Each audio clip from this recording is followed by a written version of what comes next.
ঈদের লম্বা ছুটিতে পর্যটন কেন্দ্রগুলোতে ভিড় বেড়েছে বিনোদন প্রেমীদের। এ বিষয়ে বিস্তারিত জানাতে কক্সবাজার থেকে আমাদের সঙ্গে যুক্ত হচ্ছেন সহকর্মী তৌফিকুল ইসলাম। তৌফিক, কক্সবাজারে হোটেল মোটেলগুলোতে বিনোদন প্রেমীদের উপস্থিতি কেমন, কি কি আয়োজন রয়েছে? বান্ডেল থাকলে প্রতি সেনমানিতে টাকা বাঁচবে।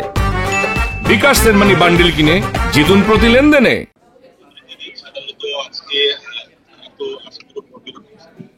স্থানীয় দর্শনার্থীর সংখ্যা অনেকটা বেশি কক্সবাজার সমুদ্র সৈকতে। একটু দেখাই আপনাদেরকে।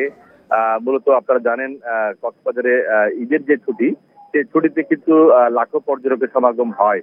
তবে আগামীকাল থেকে পর্যটকের সংখ্যা বাড়তে পারে বলে আমাদেরকে জানিয়েছেন এখানকার হোটেল ব্যবসায়ীরা বলছেন ইতিমধ্যে তাদের প্রায় 40 থেকে 50% কক্ষ বুকিং হয়ে গেছে। পাশাপাশি আগামীকাল থেকে এই পর্যটকের সংখ্যা বাড়বে বলে তারা আমাদেরকে জানিয়েছেন। তবে বিপুল সংখ্যক পর্যটক যখন আসে তখন তাদেরকে সামাল দেওয়ার জন্য অনেকটা হিমশিম খেতে হয়। তো সেই প্রেক্ষিতে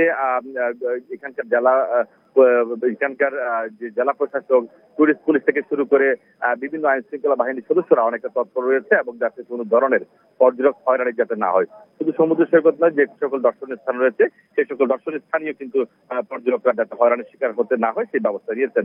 ইতিমধ্যে জেলা প্রশাসকের পক্ষ থেকে এখানে ভ্রাম্যমাণ আদালত পরিচালনা করা হচ্ছে। সঙ্গে সঙ্গে অর্থাৎ যারা পর্যটক হয়রানি করবে তাদেরকে শাস্তিমূলক ব্যবস্থা আনা হচ্ছে।